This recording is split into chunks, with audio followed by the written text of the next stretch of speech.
భానుమతి రామకృష్ణ గారి రచనలు అత్తగారి కథల్లో అత్తగారు పర్సనాలిటీ అనే కథను చెప్పుకుందాం. వెంకట్ వచ్చాడు నెల్లూరు నుంచి. వాణ్ణి చూసిన వెంటనే ఎవరికైనా నవ్వొస్తుంది. ఎందుకు అంటే చెప్పలేం.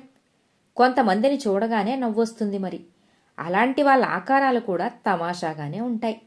వెంకట్ గట్టిగా గాలి కొడితే పడిపోయేంత సన్నగా ఉంటాడు. మరీ పొట్టి కాదు, పొడుగు కాదు. పాలిపోయిన తెలుపు రంగుతో కాస్త ఎత్తుపాళ్లతో సడన్గా చూస్తే ఒక కర్రకు 2 చేతులు కాళ్ళు తగిలించినట్లుంటాడు.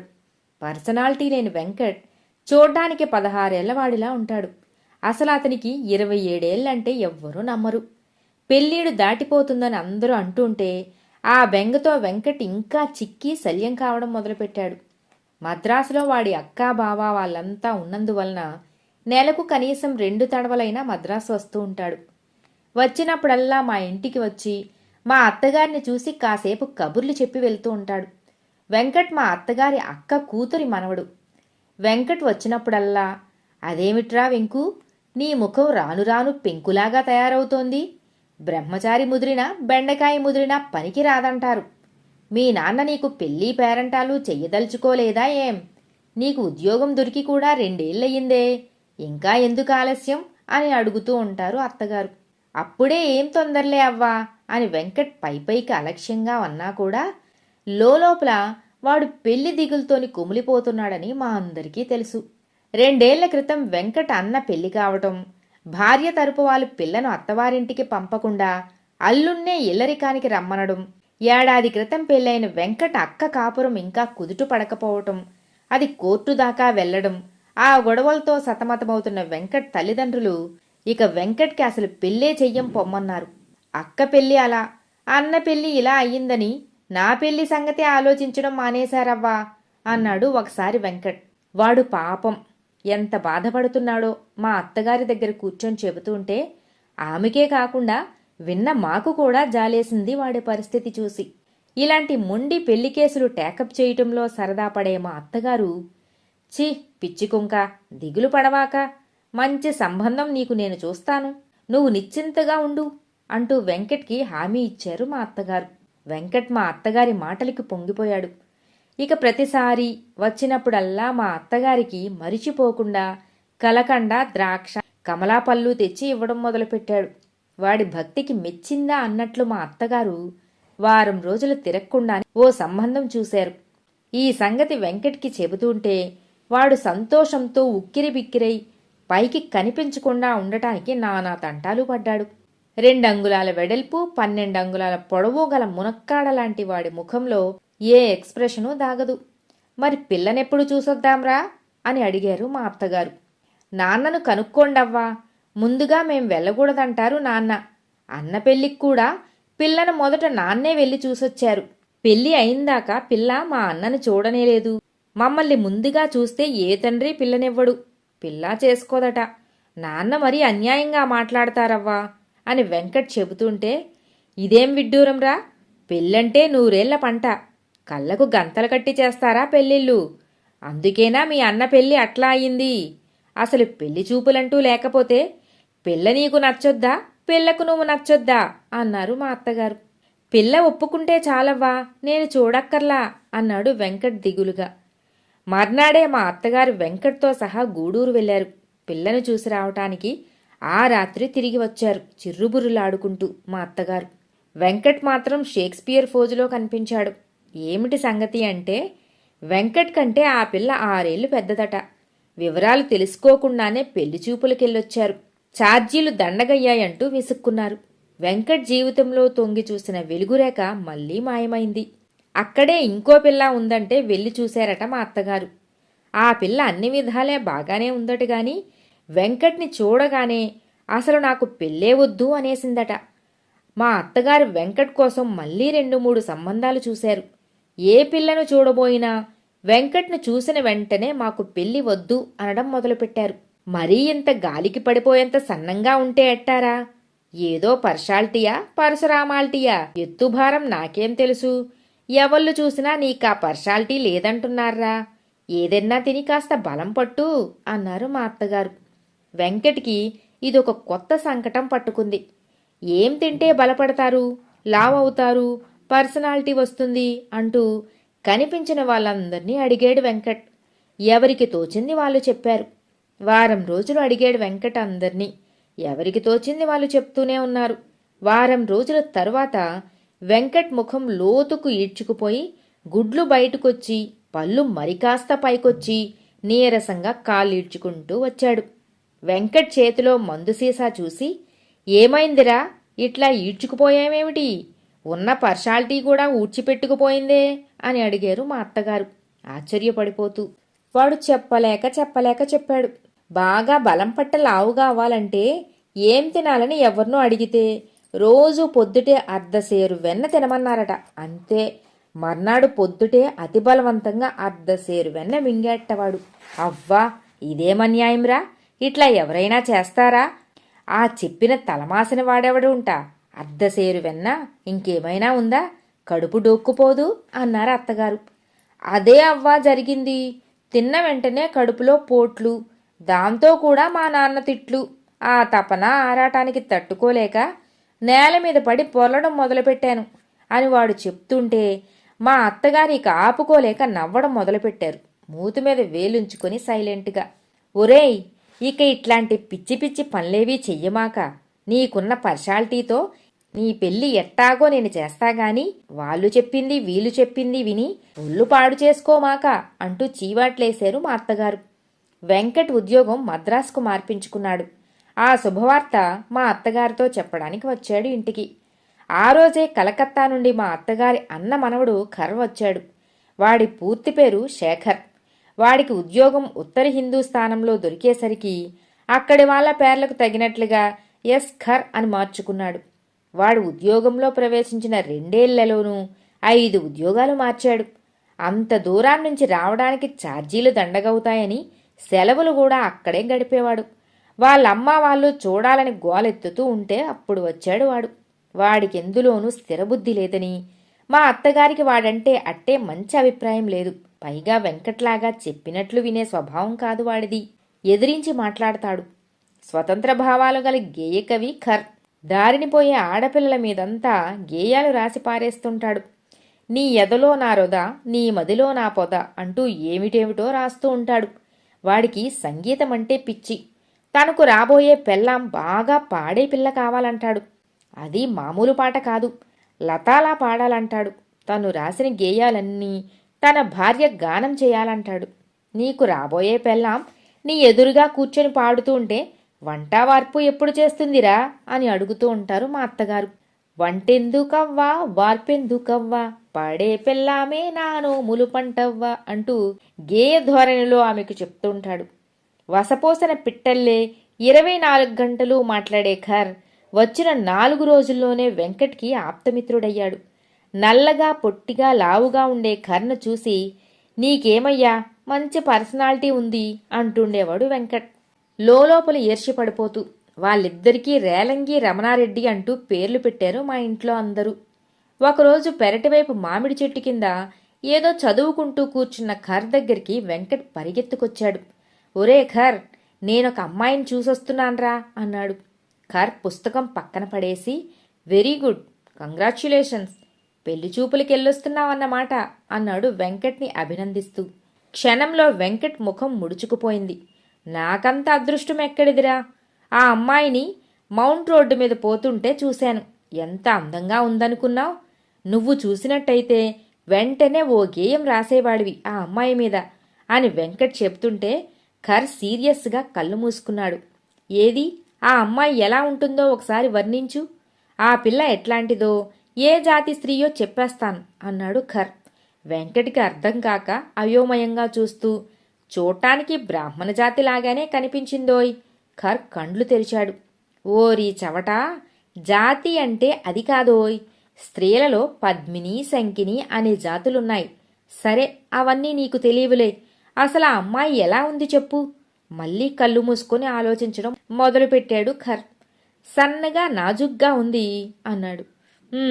వయసు సుమారు అన్నాడు ఖర్. 16 లేక 18 లోపు ఉంటుంది. మరి రంగు? చామన ఛాయగానే ఉంది. ముఖం రౌండా కోలా అన్నాడు. రౌండ్గానే ఉంది. కళ్ళు అంత పెద్దవి కాకపోయినా అందంగా ఆకర్షణీయంగా ఉన్నాయి. మరి ముక్కు బావుంది, సన్నగా పొడుగ్గా ఉండే మిరపకాయలా ఉంది. అబ్బా, చంపేవురా! ఖర్ కళ్ళు తెరిచాడు, శివుడు మూడో కన్ను తెరిచినట్లు.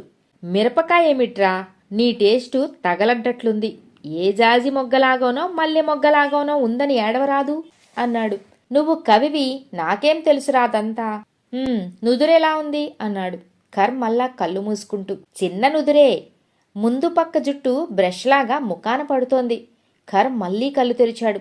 ఊరేయ్, నీ చొప్పదంటూ వర్ణనతో చంపుతున్నావురా బాబు. బ్రష్ ఏమిట్రా, షేవింగ్ బ్రష్. ముందువైపు ముంగురులు ముఖాన ముచ్చటగా పడుతున్నాయి అని అఘోరించరాదు అన్నాడు. అదేలే, అట్లాగే అనుకో అన్నాడు. మళ్ళా కళ్ళు మూసుకున్న ఖర్ కనుబొమ్మలు చిట్లించి, కోలముఖం, చిన్న కళ్ళు, సన్నని ముక్కు, పెదాలు కాస్త లావుగానే ఉన్నాయి అన్నాడు. ఒక్క చిటికేసి కళ్ళు తెరిచాడు ఖర్. ఇహ చెప్తా విను, ఆ అమ్మాయికి 30 ఏళ్లకు తక్కువ ఉండవు అన్నాడు. వెంకట్ గుడ్లు మెటికరించి 18 అనే లోపుగానే షటప్ యూ ఫూల్, నీకేం తెలుసురా, ఆడదాని వయసు చెప్పటం అసాధ్యమైన విషయం. నేను ఒక్కడే స్పెషలిస్టు దానిలో. ఇలా చూశానంటే అట్లా చదివేస్తాను. ఏ ఆడదాన్నైనా సరే నువ్వు చూసిన ఆడది శంకినీ జాతి స్త్రీ. బహు కోపిష్టి, ఎంతో అహంకారి కూడా, చాలా అసూయపరురాలు, బహు అలంకారేపేక్ష కలది. చూసావా, నీ చచ్చు వర్ణనతోనే ఇంత వర్ణన చెప్పినవాణ్ణి నేరుగా చూస్తే వెంటనే ఓ గేయం రాసేసేవాణ్ణి అని ఖర్ చెప్తుంటే వెంకట్ ఓ నిట్టూర్పు విడిచి, నీకేం నాయనా, మంచి పర్సనాలిటీ ఉంది. ఎవరైనా పిల్లని తెచ్చి నీ కాళ్ల మీద పడేస్తారు. ఏరి కోరి చేసుకోగలవు. అసలు నాకిస్తాననే వాడే లేడే పిల్లని. అంటే నాకు పర్సనాలిటీ లేదంటారు. నీకున్న పర్సనాలిటీలో సగం ఇవ్వకూడదు దేవుడు నాకు అంటూ వాపోయాడు వెంకట్. ఒరేయ్ తండ్రి, నాకు ఒక్కరోజులో పెరిగిన పర్సనాలిటీ కాదురా ఇది. చిన్నప్పటి నుండి ఇంట్లో అందరినీ ఏడిపించి వెన్న మీగడలు వేయించుకుని తిని హాయిగా పెరిగిన పర్సనాలిటీ. రే బాబోయ్, ఆ వెన్న సంగతి నా దగ్గర చెప్పొద్దురా. మొన్న అది తిని చచ్చి బ్రతికాను అన్నాడు వెంకట్. ఇప్పుడు తింటం మొదలు పెడితే అంతేరా. చిన్నప్పటి నుంచి తిని ఉంటే దాని దారి వేరు. అన్నట్టు మీ ఇంట్లో మీ అమ్మా నాన్న సన్నగానే ఉంటారు గదూ అన్నాడు. అవునరా, కానీ నా అంత సన్నం మా ఇంట్లో ఎవ్వరూ ఉండరు. అలా చెప్పు. రేయ్, ఒక పని చేస్తే నువ్వు మరీ లావు కాకపోయినా ఇంతకంటే కాస్త పర్సనాలిటీ తెచ్చుకోవచ్చు అన్నాడు. ఎట్లారా అంటూ వెంకట్ ఆతృతగా అడిగాడు. చెప్తారా, అసలు నువ్వు అన్నం బాగా తింటావా అని అడిగాడు. లేదురా. ఆకలేస్తుందా అన్నాడు. లేదురా, ఇక ఏదో మా అమ్మ కేకలేస్తుందని 2 ముద్దలు తిని లేస్తాను గాని అస్సలు ఆకలేదు అన్నాడు. అలా చెప్పు. ఆకలి లేదంటే నీ శరీరానికి తగిన వ్యాయామం లేదన్నమాట. ఒరే శిష్య, తక్షణం నువ్వు కసరత్ చేయడం మొదలుపెట్టాలి. కడుపులో రెపరెపమంటూ ఆకలేస్తుంది. ఇక తింటావు చూడు, ఇంకెవ్వరికీ అన్నం మిగలదు. అలా తింటం మొదలు పెడితే ఆటోమేటిక్గా పర్సనాలిటీ వస్తుందిరా అని ఖర్ చెప్తుంటే వెంకట్ ముఖం కాస్త సంతోషంతో వికసించింది. అవునరా, బాగా తింటే పర్సనాలిటీ వస్తుందని అందరూ చెబుతున్నారు. కానీ ఆకలి లేకే తినడం లేదు. బలవంతంగా తింటే అరగటం లేదు అన్నాడు వెంకట్. బ్రదర్, అందుకే చెబుతున్నాగా, మొన్న వెన్న ఎందుకు అరగలేదంటావ్? లోపల మిషనుకు తగిన వేడి లేదు. కసరత్ చేసేవాళ్ళ ఒంటి మీద వెన్న పెడితే కరిగిపోతుంది తెలుసా? నువ్వు వెంటనే కసరత్ మొదలెట్టు, నీ పర్సనాలిటీయే మారిపోతుంది అన్నాడు. పర్సనాలిటీ అన్నప్పుడల్లా వెంకట్ ముఖంలో ఆశ కనిపించినా కసరత్ అనేసరికి వెంకట్ గుండె జారిపోవటం మొదలుపెట్టింది. కసరత్ అంటే దండేలు బస్కీలేగా అన్నాడు వెంకట్. అవన్నీ చేసే ఓపిక తనకెట్లా వస్తుందా అనే దిగులుతో. నోనోనో, అవన్నీ ఓల్డ్ టైపు, మామూలువి. నేను చెప్పేది పక్కా కసరత్ వెయిట్ లిఫ్టింగ్. అంటే 10 సార్లు పైకి కిందికి బరువు ఎత్తిదించు. రెండోది స్ప్రింగ్ లాగటం. దానివల్ల నీకున్న పిడికెడు ఛాతీ బాగా పెరుగుతుంది.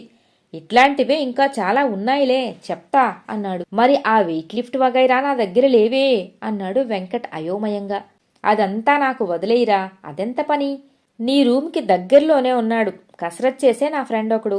వాణ్ణడిగి అవన్నీ సాయంకాలానికే నీ రూమ్కి చేరేయిస్తాగా అన్నాడు ఖర్. ఎప్పటినుంచి చెయ్యమంటావు అని అడిగాడు. రేపే శుభస్య శీఘ్రం అన్నాడు. మరీ నీరసంగా ఉందిరా అన్నాడు వెంకట్. అంతా పోతుందిరా, నీకు కొత్త పర్సనాలిటీ వస్తుంది. రేపు పొద్దుటే మొదలెట్టు కసరత్ అన్నాడు. మర్నాడు 11 గంటల ప్రాంతంలో ఫోన్ వచ్చింది. వెంకట్ని పుత్తూరు వైద్యుల దగ్గరికి తీసుకువెళ్లారని, కసరత్ కోసం వెయిట్ లిఫ్ట్ చేయబోయి ఎముకలన్నీ విరగ్గొట్టుకున్నాడని వెంకట్ స్నేహితుడు టెలిఫోన్ చేసి చెప్పాడు. ఖర్ ఈ సంగతి విన్న వెంటనే అంతకుముందు ఇంకా 15 రోజుల దాకా ఉంటానన్నవాడు అర్జెంటుగా పని ఉందంటూ ఆ పూటే బయలుదేరి ఊరికి వెళ్ళిపోయాడు. మా అత్తగారు వెళ్ళి వెంకట్ని చూసి వచ్చారు. మర్నాడు వెంకట్ తల్లిదండ్రులు కూడా ఊరి నుంచి వచ్చారు. నెల రోజుల తర్వాత చేతికి మెడకు కట్లు తగిలించుకొని కాళ్ళ నిండా కట్లు కట్టుకుని ముందు కంటే కూడా చిక్కి శల్యావస్థలో వచ్చాడు వెంకట్. వెంకట్ను చూస్తూనే పాపం అనిపించింది. వస్తూనే ఖర్గాడేడి అన్నాడు నీరసంగా. ఊరికెళ్ళాడని చెప్పాను. కుడి చేతి ఎముక బాగా ఫ్రాక్చర్ అయ్యిందని, కాళ్ల మీదుగా వెయిట్ లిఫ్ట్ జారడంతో కాళ్ళు కూడా బాగా దెబ్బతిన్నాయని చెప్పాడు. నయం కావటానికి టైం పడుతుందని చెప్పాడు. మొరటువాళ్లు చెయ్యాల్సింది నాకు చెప్పాడవ్వా ఖర్గాడు. ఓవైపు ఎముకలు విరిగి నేను బాధపడుతుంటే మా నాన్న తిట్లు, బెమానీ వెధవా, ఇంక నీకేం పెళ్ళవుతుందిరా, నీకీ జన్మలో పెళ్లి కాదు అనేశాడవ్వా. వాడు ఏదో కోపంలో వాగుతాడు కాని అంత మాత్రాన పెళ్లి కాకుండా పోతుందా ఏం? నెమ్మదిగా నయమవుతుందిలే అన్నారు మా అత్తగారు. లేదవ్వా, ఎముక బాగా విరిగింది, నయమైనా చెయ్యి కాస్త వంకరగానే ఉంటుంది అన్నారు డాక్టరు. పోనీలేరా, చెయ్యి వంకరైతే బుద్ధి వంకరవుతుందా? నీకు తగిన పిల్లనే దేవుడు సమకూరుస్తాడు, దిగులు పడక అంటూ మా అత్తగారు వెంకట్ని ఊరడించారు. మా అత్తగారి దగ్గరున్న పెళ్లికాని ఆడపిల్లల లిస్టులో మెల్లకన్ను మడతకాలు ఉన్న ఓ పిల్ల తలుక్కుమని మెరిసింది ఆమె బుర్రలో. వెంటనే వెంకట్ చేతికి పిల్ల కాలికి ముడిపెట్టింది మా అత్తగారు. ఇద్దరికీ ఈడు జోడు బాగానే ఉంటుందని అభిప్రాయపడ్డారు అంతా. అంతేకాకుండా ఆ పిల్లకు బోలెడు ఆస్తి ఉంది, ఇంకేం కావాలి? వెంకట్ వాళ్ళ అబ్బ 7 జన్మలెత్తినా అంత ఆస్తి వరదక్షిణ తేగలడా? కాలు వంకర కూడా అట్టే కనిపించదు, చీర కడుతుంది గనక. మెల్ల కూడా కొద్దిగానే ఉంది, అది ఎడం కన్ను గనక అదృష్టం అధికమే అని మా అత్తగారు చెప్తుంటే వెంకట్ను చూసి జాలేసింది. ఒకవేళ రేపు వెంకట్ చెయ్యి బాగైపోతే అన్నాను నేను. అయినా అవుకవుకేనే, పైగా చూశాగా 2-3 సంబంధాలు. వీణ్ణి చూడంగానే ప్రతి పిల్ల పెళ్ళే వద్దంటూ ఉంది. ఇంకేం చేసేది? మరి వీడిట్లా దిష్టిబొమ్మలా ఉంటే చూస్తూ చూస్తూ లక్షణమైన పిల్లని ఎవరిస్తారే తెలియకడుగుతా అన్నారు మా అత్తగారు. నీకేంరా, నిక్షేపంగా ఉన్నావు అని వెంకట్తో చెప్పిన మా అత్తగారు మెల్లకంటి పిల్ల విషయం మెల్లిగా చెప్పారు వెంకటికి. మెల్లకన్ను పిల్ల నాకొద్దు అంటాడేమో అనుకున్నా, కాని ఆశ్చర్యంగా ఆ పిల్లైనా నన్ను పెళ్లాడ్డానికి ఒప్పుకుంటుందా అవ్వా అంటూ దీనంగా అడిగాడు వెంకట్. మా అత్తగారి పని తేలికైపోయింది. ఊరుకోరా పిచ్చి సన్యాసి, మరీ అంత ఇదవుతావేంటి? ఆ పిల్ల చేసుకుంటుంది, దాని తల్లో పేను చేసుకుంటుంది, ఏంగాను చేసుకోక దానికి మెల్లకన్ను ఉండ్లే, దాన్ని మాత్రం ఎవరు చేసుకుంటారేంటి అని మా అత్తగారు అంటుంటే వెంకట్ ముఖంలో మార్పు కనిపించింది. మరీ ఎక్కువ మెల్ల అవ్వా అన్నాడు వెంకట్ కాస్త అయిష్టంగా. అబ్బే, మాట సామెత కన్నా గాని ఎడం కంట్లో ఎంత మెల్ల ఉంటే అంత అదృష్టం అంటారా, దానికి తగ్గట్టే బోలెడు ఆస్తి అన్నారు. సరే మీ ఇష్టమవ్వా అనేశాడు వెంకట్. వెంకట్ తండ్రికి మెల్లకంటి పిల్ల సంబంధం గురించి మా అత్తగారు చెప్పేసరికి ఆస్తిపాస్తులన్నీ చూసి, పెద్దవారు మీ ఇష్టం, వాడి మంచి చెడ్డలు మీకు తెలియందేముంది అనేశాడు. దాంతో వెంకట్ పెళ్లి సగమైనట్లు సంతోషపడ్డాం అందరం. అంతేలే, కళ్యాణం కక్కు ఆగదంటారు, దేనికైనా వేళ రావాలి అన్నారు గదా అనుకున్నాం. పిల్ల తల్లిదండ్రులు పిల్లవాణ్ణి చూడాలన్నారు. ఆ గండం లేకుండా 3 ముళ్ళు పడేయిద్దామని చూసిన మా అత్తగారు చిక్కులో పడ్డారు. పైగా ఒంటి నిండా కట్లు కట్టి కట్లపాములా కనిపిస్తున్న వెంకట్ను పెళ్లి చూపులకి ఎలా తీసుకెళ్లడం? పోని కట్లు విప్పేసిందాకా ఆగమంటే ఈలోపుగా వాళ్ళకి ఇంకో సంబంధం కుదిరితే ఇది కూడా చెయ్యి జారిపోతుందే అని అనుమానం కలిగింది మా అత్తగారికి. ధైర్యం చేసి వెంకట్ను పెళ్లి చూపులకు తీసుకెళ్లడానికే నిశ్చయించుకున్నారు ఆ కట్లతో సహా. మర్నాడు సాయంకాలమే పెళ్లి చూపులకి వెళ్ళొచ్చారు. ఆ పిల్ల కూడా వెంకట్ను చూస్తూనే అసలు నాకు పెళ్ళే వద్దు అన్నదట. ఆ పిల్లను కాసేపు తిట్టిపోశారు మా అత్తగారు. వెంకట్ కోసం చూశాను, రాలేదు. వాడు అవమానంతో ముఖం తప్పించాడని గ్రహించాను. మర్నాడు ఖర్ వాళ్ళమ్మ సడన్ గా బండి దిగింది. వస్తూనే మా అత్తగారిని కౌగిలించుకొని ఖర్ హాస్పిటల్లో ఉన్నాడని ఏడ్చేసింది. ఏమైందని అడిగితే చెప్పుకొచ్చిందామె. ఖర్ స్నేహితుడెవడో ఖర్ని ఏడిపించడానికి ఎవరో పాట పాడే పిల్ల ఉందని చెప్పాట. ఖర్ వెంటనే ఆఫీసుకు సెలవు పెట్టి ఆ పిల్లను చూడటానికి వెళ్ళాట. ఆ పిల్ల ఎవరో ముస్లిం పిల్లట. సినిమాల్లో వేషాల కోసం వచ్చిందట. మరి ఏమైందో ఏమో, వీడేమడిగాడో ఏం జరిగిందో మరి. దానికో రౌడీ మేనమామ ఉన్నట్ట. ఖర్ను పట్టుకొని చావ కొట్టి వదిలిపెట్టాడు.